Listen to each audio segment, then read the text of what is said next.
जिला सोलन के हरिपुर गुरुद्वारा में अब भोग को FSSAI प्रमाणिकता मिल चुकी है। ये जानकारी खाद्य सुरक्षा सहायक नियंत्रक LD ठाकुर ने मीडिया को दी। उन्होंने बताया कि हरिपुर गुरुद्वारा में जो प्रसाद दिया जाता है उसकी गुणवत्ता ठीक है और उसे बनाते समय सफाई और स्वच्छता का ध्यान रखा जा रहा है। इस बात का सर्टिफिकेट FSSAI द्वारा गुरुद्वारे को दिया गया है। LD ठाकुर ने बताया कि FSSAI द्वारा जारी इस सर्टिफिकेट को भोग सर्टिफिकेट कहते हैं, जो संस्थान विभाग द्वारा जारी नियमों और निर्देशों का पालन करता है। उस संस्थान को ये सर्टिफिकेट जारी किया जाता है। अधिक जानकारी देते हुए खाद्य सुरक्षा सहायक नियंत्रक LD ठाकुर ने बताया कि हरिपुर गुरुद्वारा साहिब को भोग प्रमाण पत्र FSSAI द्वारा जारी किया गया है। इस सर्टिफिकेट से ये साबित होता है कि गुरुद्वारा में वितरित किया जाने वाला प्रसाद खाने योग्य है और उसके बनाने में सभी तरह के आवश्यक नियमों की अनुपालना की गई है। उन्होंने बताया कि अभी तक जिला में जटोली मंदिर और शूलिनी मंदिर को ही ये सर्टिफिकेट हासिल हुआ है। अब तीसरा सर्टिफिकेट हरिपुर गुरुद्वारे को मिला है। उन्होंने कहा कि ये सर्टिफिकेट लेना जरूरी नहीं है, लेकिन सर्टिफिकेट हासिल करना संस्थान के लिए बड़ी गर्व की बात है। FSSAI द्वारा जो भी प्लेसेस ऑफ वर्शिप हैं, जैसे गुरुद्वारा, मंदिर, चर्च, मस्जिद, सब जगह जहाँ जहाँ लोग पूजा करते हैं, वहाँ जहाँ जहाँ प्रसाद बिकता है, वहाँ वो एक सर्टिफिकेट, एक इनिशिएटिव FSSAI का भोग, blissful hygienic offering to God. तो इसके तहत सोलन जिला में अभी तक 3 सर्टिफिकेट इशू हुए हैं। जो सबसे पहले शिव टेम्पल जटोली को मिला था, उसके बाद माँ सुलिनी टेम्पल को मिला, और अब लेटेस्ट जो गुरुद्वारा है डेरा बाबा जवाहर सिंह जी गुरुद्वारा हरिपुर में, उसको भोग सर्टिफिकेट मिल गया हुआ है।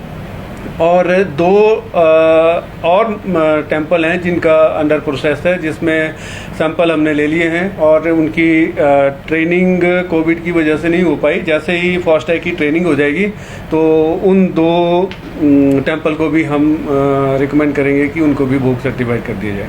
तो सर, क्या सभी टेम्पल्स, गुरुद्वारा, चर्च और जितने भी धार्मिक स्थल हैं, क्या वहाँ पर इस सर्टिफिकेट का होना अनिवार्य है? हम जो food safety and standard act है उसमें जो मेन उसका उद्देश्य है कि सबको हाइजीनिक और सेफ फूड मिले। तो जो प्रसाद है वो भी लोग लेते हैं और बड़ी श्रद्धा से उसको कंज्यूम करते हैं। तो वो हाइजीनिक है, उस मंदिर में वो सारी फैसिलिटी है या नहीं है, उसको देखने के लिए एक चेक लिस्ट है। तो जो भी मंदिर उसको फुलफिल करता है उसी को ये सर्टिफिकेट मिलता है। तो ये एक अश्योरेंस है कि इस मंदिर से अगर आपको प्रसाद मिल रहा है जो भोग सर्टिफाइड है, तो वो हाइजीनिक कंडीशन में बना होगा और वो होलसम होगा। वॉलेंटरी है, कोई कंपल्सन नहीं है कि ये सर्टिफिकेट लेना ही पड़ेगा किसी भी टेम्पल को। पर जहाँ जहाँ प्रसाद वितरित होता है या लंगर बनता है, हम उन सबको मोटिवेट करके और इस इनिशिएटिव में पार्टिसिपेट करने के लिए मोटिवेट करते हैं। फिर उनके साथ मिलके बात करके मीटिंग करने के बाद उनके जो भी बनाने वाले हैं फूड हैंडलर्स हैं उनको ट्रेन करते हैं। ट्रेन करने के बाद वाटर जो सैंपल है उनको हम एज सर्विलेंस सैंपल टेस्ट करवाते हैं। रिपोर्ट में अगर कुछ पाया जाता है तो उसकी इम्प्रूवमेंट कराते हैं। ये एक वॉलेंटरी है, इस पर कोई ऐसे पनिशेबल एक्शन नहीं है कि कोई सर्टिफिकेट नहीं लगा तो उसके खिलाफ एक्शन होगा।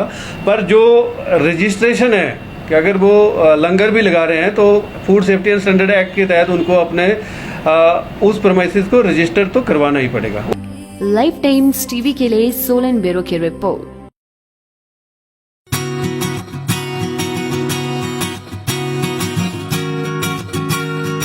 हिमाचल सीजन 2 रुक करेंगे कुछ नई राहों की तरफ और आपको ले चलेंगे कुछ नई मंजिलों पे। Welcome to our episode of Memory Walks with Wow Himachal in association with Lifetimes TV। Himachal में हर सीजन से जुड़े हैं उस सीजन के स्पेशल पकवान।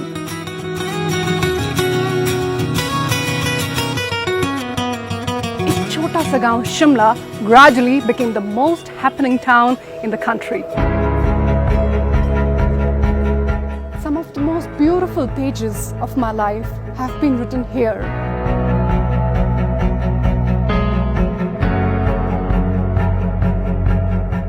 Shimla has played a very important role in shaping the history of our country.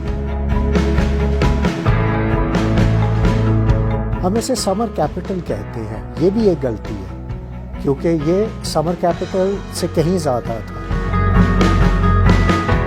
मंडी के मंदिर और मंडी की धाम, क्या यहीं तक सीमित है मंडी की शान?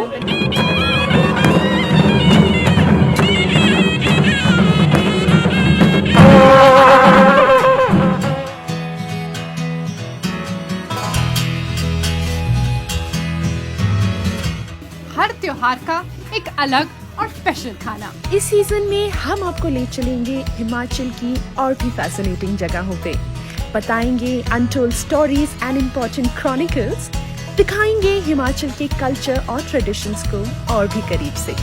Stay tuned to Life Science TV.